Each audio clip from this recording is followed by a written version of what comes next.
మన వారాహి సిల్వర్ జ్యువెలరీలో అద్భుతమైన ఆఫర్స్ పొందండి మరియు కార్ గెలుచుకునే గొప్ప అవకాశం. ఏపీలో వాలంటీర్లు సంక్షేమ పథకాల వారధులైతే తెలంగాణలో వస్తున్న వాలంటీర్లు సాంకేతిక వారధులు. వీరు ఓట్ల కోసం కాదు, మట్టి ఆరోగ్యం కోసం పనిచేస్తారు. రైతు సంక్షేమమే ధ్యేయంగా తెలంగాణ ప్రభుత్వం కొత్త ప్రయోగానికి శ్రీకారం చుట్టింది. సాయిల్ హెల్త్ వాలంటీర్ వ్యవస్థను అమల్లోకి తెస్తూ ఉంది.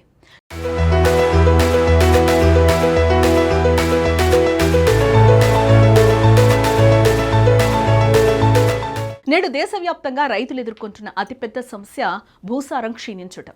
అడ్డగోలుగా రసాయన ఎరువులు వాడటం వల్ల భూమి నిస్సారమైపోతుంది. ఈ సంక్షోభాన్ని నివారించేందుకు రాష్ట్ర వ్యాప్తంగా ప్రతి రెవెన్యూ గ్రామానికి 3 చొప్పున మొత్తం 30,000 మంది వాలంటీర్లను నియమించాలని ప్రభుత్వం నిర్ణయించింది. వ్యవసాయ శాఖ మంత్రి తుమ్మల నాగేశ్వరరావు ఈ బృహత్తర ప్రాజెక్టును పర్యవేక్షిస్తూ ఉన్నారు. కేవలం ఒక ప్రకటనకే పరిమితం కాకుండా రికార్డు స్థాయిలో నియామకాలు చేపట్టి యుద్ధ ప్రాతిపదికన క్షేత్రస్థాయికి పంపేందుకు కసరత్తు కూడా ఇక్కడ జరుగుతూ ఉంది. ఒక పథకం విజయవంతం కావాలంటే దానికి బలమైన పునాది ఉండాలి. అందుకే తెలంగాణ ప్రభుత్వం ఈ వాలంటీర్ వ్యవస్థను అత్యంత శాస్త్రీయంగా అంతర్జాతీయ ప్రమాణాలతో రూపొందిస్తుంది. దీనికి వేదిక అయింది ముఖ్యమంత్రి రేవంత్ రెడ్డి సొంత నియోజకవర్గమైన కొడంగల్.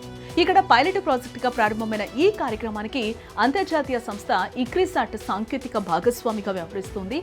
ఏదో నామమాత్రపు శిక్షణ కాకుండా భూమిలోని పోషక విలువలను ఎలా లెక్కించాలి, ఏ రకమైన మట్టికి ఏ ఎరుపు అవసరం, మారుతున్న వాతావరణ పరిస్థితులకు అనుగుణంగా పంట మార్పిడి ఎలా చేయాలి వంటి అంశాలపై ఈ వాలంటీర్లకు పూర్తిస్థాయి నిపుణులతో శిక్షణ ఇప్పిస్తారు. శిక్షణ పొందిన ఈ అగ్రి ఆర్మీ క్షేత్రస్థాయిలోకి వెళ్తే తెలంగాణ వ్యవసాయ రూపురేఖలు మారతాయని కూడా ఇక్కడ ప్రభుత్వం ఆశిస్తూ ఉంది. ఏపీలో వాలంటీర్ వ్యవస్థ విఫలం కావడానికి రాజకీయ జోక్యం ప్రధాన కారణమని ప్రచారం కూడా జరిగింది.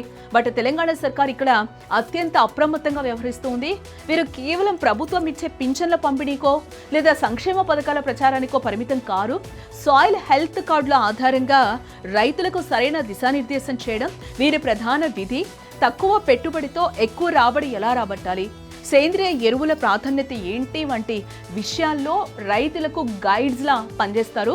రాజకీయ రంగు పోయకుండా కేవలం రైతుల ఆర్థికాభివృద్ధి లక్ష్యంగా సాగుతున్న ఈ ప్రయోగం ఇప్పుడు దేశవ్యాప్తంగా చర్చనీయాంశం కూడా అవుతూ ఉంది. భూమి బాగుంటేనే రైతు బాగుంటాడు, రైతు బాగుంటేనే దేశం బాగుంటుంది. ఈ నినాదాన్ని తెలంగాణ ప్రభుత్వం చేతల్లో చూపిస్తుంది. ఇప్పటి వరకు రైతులు ఎరువుల దుకాణదారుల మాటలు విని అవసరం లేకున్నా కూడా వేల రూపాయల ఎరువులు వాడి భూమిని పాడు చేసుకుంటూ ఉన్నారు. బట్ ఇకపై ఆ పరిస్థితి ఉండకూడదనేదే ప్రభుత్వ ఆలోచనగా కూడా ఇక్కడ మనకి తెలుస్తుంది. మరి ప్రభుత్వ లక్ష్యం నెరవేరుతుందా?